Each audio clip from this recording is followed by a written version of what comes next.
आखिर चिराग पासवान को नरेंद्र मोदी इतना आगे क्यों बढ़ा रहे हैं या फिर उनकी तारीफ क्यों कर रहे हैं?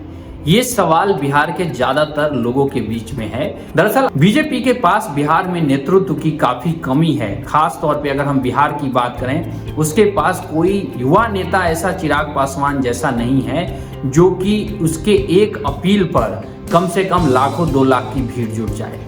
भले ही सम्राट चौधरी बिहार में अभी बीजेपी के पोस्टर बॉय बने हुए हैं, लेकिन सम्राट चौधरी के अंदर भी इतनी अभी काबिलियत नहीं है या फिर उनके पीछे इतनी जनता नहीं है कि उनके एक आह्वान पे 2-3 लाख लोग उनकी रैली में पहुंच जाएं। लेकिन चिराग पासवान के साथ ऐसा बिल्कुल भी नहीं है। यानी कि नरेंद्र मोदी भविष्य की राजनीति कर रहे हैं। यहाँ पे नरेंद्र मोदी के मन में शायद ये चल रहा है कि आने वाले दिनों में चिराग पासवान को कोई और बड़ी जिम्मेदारी दी जा सकती है बिहार के परिप्रेक्ष्य में।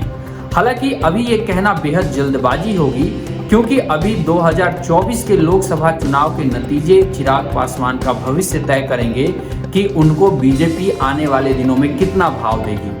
क्योंकि 2019 के चुनाव में जिस तरीके से चिराग पासवान की पार्टी का प्रदर्शन था वो तो जबरदस्त था, लेकिन जिस तरीके से उनके चाचा ने उनकी पार्टी को तोड़ा था उसके बाद से बीजेपी ने उनका ज्यादा सहयोग नहीं किया था। इसको लेकर काफी ज्यादा सवाल उठे थे। उसमें पहला जब बात आया था वो था रामविलास पासवान का बंगला खाली करवाने का, जिसमें रामविलास पासवान का बंगला जबरदस्ती खाली करवा लिया गया था।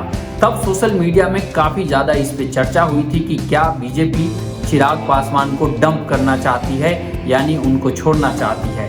लेकिन चिराग पासवान ने कभी भी नरेंद्र मोदी के खिलाफ ऐसा कोई बयान नहीं दिया जिसे कभी बीजेपी को ऐसा लगे कि वो बीजेपी के खिलाफ जा रहे हैं या नरेंद्र मोदी के खिलाफ जा रहे हैं। शायद इसी का फायदा अब चिराग पासवान को मिला है। 2024 के लोकसभा चुनाव में उनको गठबंधन के अंदर 5 सीटें दी गई लड़ने के लिए, क्योंकि ऐसा माना जा रहा है कि चिराग पासवान के ही पीछे पूरा पासवान वोटर खड़ा है।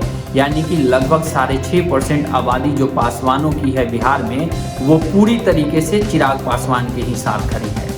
नतीजा ये हुआ कि जो पशुपति पारस कल तक मैदान में उतरने की बात कह रहे थे, हाजीपुर से ताल ठोकने की बात कर रहे थे, वही पशुपति पारस अब बिना शर्त एनडीए का समर्थन करने के लिए तैयार हो गए और हाजीपुर सीट से नहीं लड़ने की बात कहने लगे। क्योंकि उन्हें भी हवा का रुख पता लग गया है।